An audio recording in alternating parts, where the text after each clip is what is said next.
It has been 20 years since Club Penguin first appeared on computer screens around the world. In 2005, a small team of developers from Canada released a simple Flash game that would unexpectedly become one of the most beloved online worlds of an entire generation. Club Penguin was more than a children's game. It was an early experiment in what the internet could be when it was still new, when online spaces felt safe, playful, and full of imagination. You created a penguin, walked through snowy towns, and met other players in real time. There were no leaderboards or complex objectives. The reward was the interaction itself.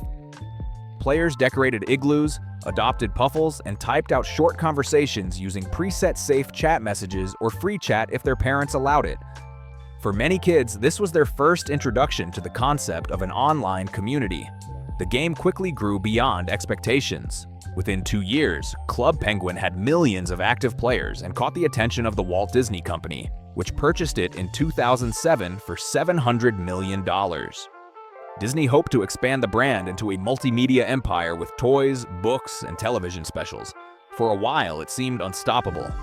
Parties were hosted every month with themed rooms and hidden items, and rare clothing pieces like the beta hat or black hoodie became part of player identity. But as the internet changed, so did the audience. By the early 2000s, kids were moving toward mobile games and social media platforms that updated faster than Flash worlds ever could. Club Penguin tried to keep up, introducing mobile apps, new art styles, and eventually an HTML remake called Club Penguin Island. Yet those changes alienated parts of the community that grew up with the original snowy look and slow rhythm of the game. Flash technology was also becoming outdated. Modern browsers were dropping support and maintenance costs were rising. Disney began phasing out smaller virtual worlds to focus on mobile titles that could generate microtransactions and consistent revenue. In 2017, the original Club Penguin servers were officially shut down. For millions of players logging in one last time, it felt like saying goodbye to a piece of childhood. When the shutdown message appeared, the world collectively froze. Screenshots flooded Twitter and Reddit of penguins standing in the town center saying goodbye to friends they had never met in real life. In the days after, hundreds of private servers appeared online, each trying to recreate the original experience. Some were faithful copies using archived assets, while others added custom features and crossovers that Disney never approved.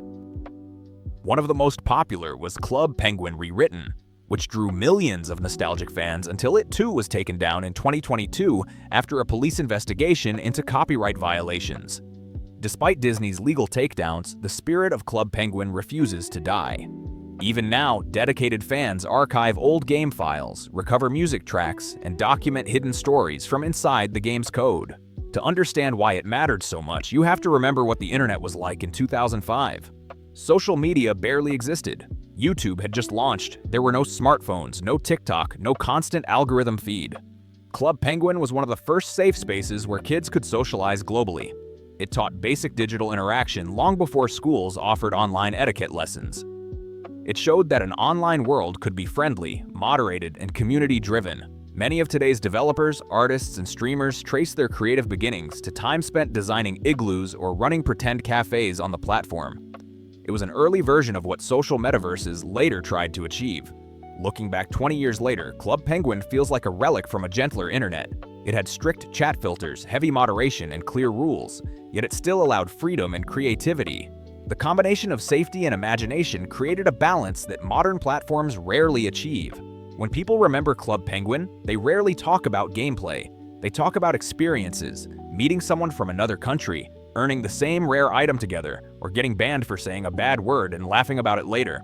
The game created social memories, not high scores. That is why the shutdown hurt so deeply. It was not losing a game, but losing a digital hometown. Disney never found a way to translate that sense of community into a profitable model for newer audiences. Club Penguin Island lacked the charm and the player-driven chaos that defined the original. It was too controlled, too polished, and it launched into a world already filled with fast-scrolling distractions. 20 years later, the name Club Penguin still trends on social media every winter. Fans share screenshots of their first penguin, memes of the iceberg finally tipping, and the soundtrack that played in the coffee shop, the plaza, and the dojo. These places became more than pixels on a screen. They were small pieces of identity in a growing digital world. Many of the people who played as kids are now adults working in design, animation, programming, and online media. They often mention Club Penguin as their first lesson in digital creativity. Building igloos, hosting parties, and creating outfits taught simple forms of self-expression that carried into adulthood. It was also one of the first spaces to demonstrate online moderation at scale. The team behind the game built systems to protect children from inappropriate messages and scams long before mainstream social networks took those issues seriously. Players could report others, and moderators were online at all hours. That structure helped many parents feel safe letting their children play. Ironically, what made Club Penguin feel wholesome then now feels impossible on today's internet.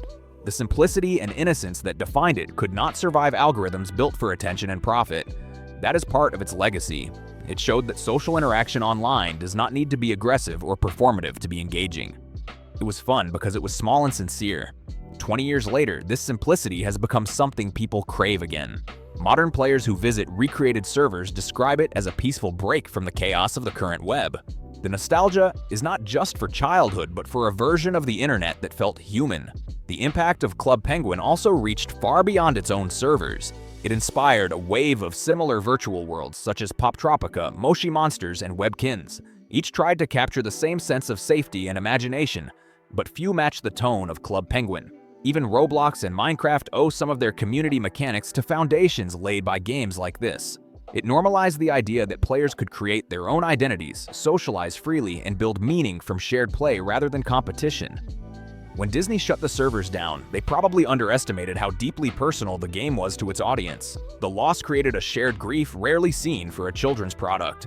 For days, social media was filled with people saying goodbye and sharing screenshots from their last logins. It became a collective digital funeral for an era of innocence. The internet grew up, but not everyone was ready to leave that world behind. That is why, even 2 decades later, projects to preserve Club Penguin continue to appear. Some are fan remakes. Others are archival efforts by digital historians trying to save the assets and chat logs for future study. They see it as an important cultural artifact, proof that online communities can be kind, creative, and cooperative.